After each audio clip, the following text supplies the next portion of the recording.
बदलापूरच्या त्या आदर्श शाळेमध्ये जिथे अत्याचार झाले तिथे देखील पालकांनी आज तोडफोड केली। बदलापूर मधलं आज दिवसभरातलं वातावरण हे तणावपूर्ण होतं। शाळेमध्ये तोडफोड झाल्यानंतर शाळेच्या संपूर्ण परिसरामध्ये पोलिसांचा बंदोबस्त होता। तिथेही अश्रुधुराच्या नळकांड्या फोडण्यात आल्या होत्या। त्यानंतर सगळा जमाव जो आहे तो रेल्वे स्टेशनवर या ठिकाणी आला होता। काही वेळापूर्वीची ही दृश्य आपण पाहतो। 6 वाजता ज्यावेळेला पोलिसांनी लाठीचार्ज सुरू केला जमावाला पांगवण्यासाठी, त्यावेळेला आंदोलकांकडून पोलिसांवर देखील दगडफेक करण्यात आली। संपूर्ण रेल्वे ट्रॅकच्या बाजूने पोलिसांनी या आंदोलकांना हटवलेलं आहे।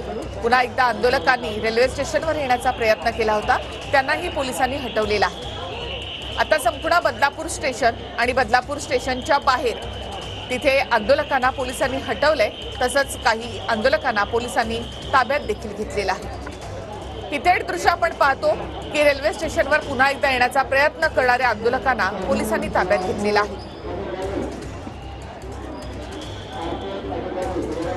तर बदलापूर स्थानकावरची ही आत्ताची परिस्थिती आपण या ठिकाणी पाहतोय।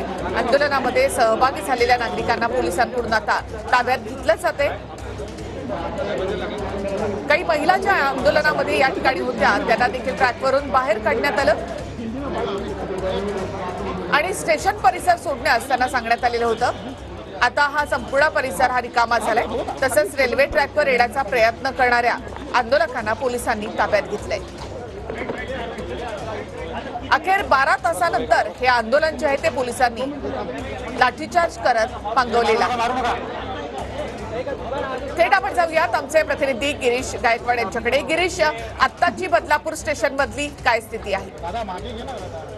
या संपूर्ण परिसर देखील आपल्या ताब्यामध्ये घेतलेला आहे, व्हिजिलन्स सुरू केलेला आहे आणि पोलिसांचा राऊंडअप देखील सुरू आहे। सगळी दृश्य आपण पाहतो, त्यासोबतच जे दगडफेक करणारे सुरू आहे सगळी दृश्य आपण पाहतो, त्यासोबतच जे दगडफेक करणारे आरोपी होते त्यांना देखील पोलिसांनी आता ताब्यात घेतलेले आहे आणि लोहमार्ग पोलीस ठाण्यामध्ये त्यांना नेण्यात आलेलं जवळपास 6 ते 7 जणांना पोलिसांनी आपल्या ताब्यात घेतलेलं आहे। ही सगळी दृश्य पाहतोय बदलापूर स्थानकाची आहे। प्लॅटफॉर्म क्रमांक 3 आहे, प्लॅटफॉर्म क्रमांक 4 आहे, 5 आणि 6 त्या सगळ्यांवरती पोलिसांचं सध्या निरीक्षण सुरू आहे, व्हिजिलन्स सुरू आहे आणि आपण पाहतोय हेल्मेटधारी पोलीस हातामध्ये लाठ्या घेऊन या ठिकाणी व्हिजिलन्स करत आहेत। संपूर्ण कोणे जे आहेत ते बदलापूर स्थानकाचे ते तपासले जात आहेत। एखादा दगडबाज या ठिकाणी लपून बसलाय का, आंदोलन करणारे लपून बसलेत का, ते सुद्धा यांच्याकडून पाहणी केली जाते आणि संपूर्ण परिसर जो आहे म्हणजे FOBचा परिसर असू द्या किंवा फुट ओव्हरब्रिज असू द्या, या सगळ्यांना प्लॅटफॉर्मवरती एका प्लॅटफॉर्मवर दुसऱ्या प्लॅटफॉर्मवर येणारे जे ब्रिजेस आहेत त्यांची सध्या या ठिकाणी पोलिसांकडून निगराणी केली जाते आणि या ठिकाणी आपण पाहतोय की मोठ्या प्रमाणामध्ये पोलिसांची कुमक मागवण्यात आलेली आहे। आपण हा संपूर्ण घटनाक्रम जर पाहिलं तर आपल्या लक्षात येतं की आज सकाळपासूनच हे आंदोलन करते बदलापूर स्थानकावर जमायला सुरुवात झाली। कुठून आले होते कुणालाही माहीत नव्हतं, याबद्दल कुणाला कल्पना सुद्धा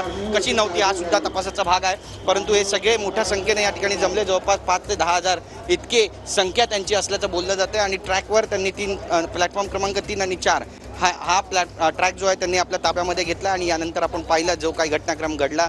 गिरीश महाजन या ठिकाणी पोहोचले, देवेंद्र फडणवीस यांनी सुद्धा प्रसारमाध्यमांच्या माध्यमातून आवाहन केलं, मात्र कुठेही गर्दी हटण्याचं नाव घेत नव्हती। इथले स्थानिक आमदार पोहोचले, त्यानंतर स्थानिक प्रतिनिधी पोहोचले, त्यांनी देखील समजावण्याचा प्रयत्न केला। स्वतः पोलीस उपायुक्त या ठिकाणी पोहोचले आणि त्यांनी कमिशनर या ठिकाणी पोहोचले आणि रवींद्र शिवसे जे रेल्वे लोहमार्ग पोलीस आयुक्त आहेत त्यांनी सुद्धा या सगळ्या आंदोलनकर्त्यांशी संपर्क साधण्याचा प्रयत्न केला, त्यांना समजावण्याचा प्रयत्न केला, मात्र कुठेही हे ऐकले नाही। अखेरकार पोलिसांना सौम्य लाठीचार्ज या ठिकाणी करावा लागला आणि सगळी जी गर्दी आहे ती पांगवावी लागली आणि आता बरेचसे आरोपी आहेत त्यांची धरपकड सध्या पोलिसांनी सुरू केलेली आहे। चपलांचा जो खच आहे निखिला सगळ्यात महत्त्वाचा तो आपल्याला प्लॅटफॉर्मवर सध्या पाहायला मिळतो। ही सगळी दृश्य जर पाहिली तर आपल्या लक्षात येतं सगळ्या ब्रँडेड चपला आहेत आणि या सगळ्या चपलांचा जो खच आहे तो सध्या आपल्याला या प्लॅटफॉर्म क्रमांक 4 आणि 5 वर पूर्णपणे पडलेला पाहायला मिळतो। जो ट्रॅक आहे त्यावर सुद्धा चपलांचा अशाच पद्धतीने खच पडलेला आहे आणि त्यामुळे या आंदोलनाची तीव्रता नेमकी किती जास्त होती याची कल्पना आपण करू शकता। सगळ्यात महत्त्वाचं म्हणजे यावर मुख्यमंत्र्यांचं देखील लक्ष होतं या आंदोलनावर आणि स्थानिक प्रतिनिधी जे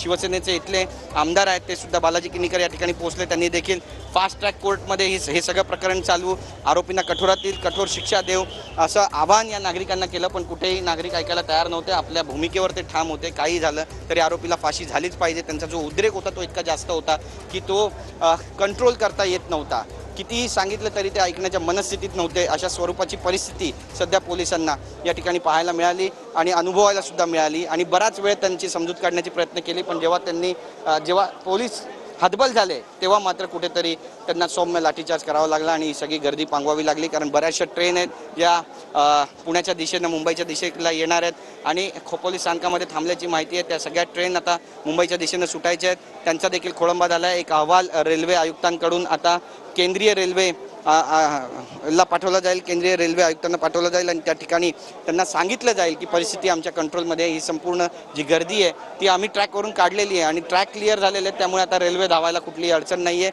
काही वेळामध्ये या ठिकाणी रेल्वे सुरू होईल असं आश्वासन जे आहे ते रेल्वे आयुक्त रवींद्र शिसवे यांनी सुद्धा दिलेलं आहे. प्रसारमाध्यमांशी ते बोलत होते आणि त्यांनी सांगितलेलं आहे की परिस्थिती सध्या आमच्या हातामध्ये आहे. ही सगळी दृश्य जर पाहिली तर लक्षात येतं आजचा दिवस जो आहे तो फार महत्त्वाचा होता. एकीकडे महाराष्ट्रामध्ये माता भगिनी सुरक्षित नाही आहे अशी बोंब उठत असताना दुसरीकडे पोलिसांना अशा पद्धतीनं बळाचा वापर करावा लागला. त्यांच्याकडे कुठलाही पर्याय शिल्लक राहिला नाही आणि गर्दी ऐकत नाही आहे. त्यामुळे यातून जर आपण समप केलं तर एक लक्षात येतं की नागरिक आता क्रांती करण्याच्या उंबरठ्यावर उभे आहेत. काही झालं तरी आमच्या आया बहिणी सुरक्षित राहायला पाहिजे ही त्यांची मूळ भावना आहे आणि त्याला कुठे जरी गालबोट लागलं तर ते कायदा मोडण्यासही मागे पुढे पाहत नाही आहेत आणि मग क्रांती अशा पद्धतीनं करण्यासही मागे पुढे पाहत नाही आहेत, आंदोलन करण्यासही मागे पुढे पाहत नाही आहेत आणि याची काळजी प्रशासनानं, पोलीस प्रशासनानं आणि सरकारनं घेणं देखील नक्कीच गणेश, आपण इथे पाहतो की बदलापूर स्थानकामध्ये जमावावर लाठीचार्ज करत पोलिसांनी या सगळ्या जमावाला या ठिकाणून हटवलेलं आहे आणि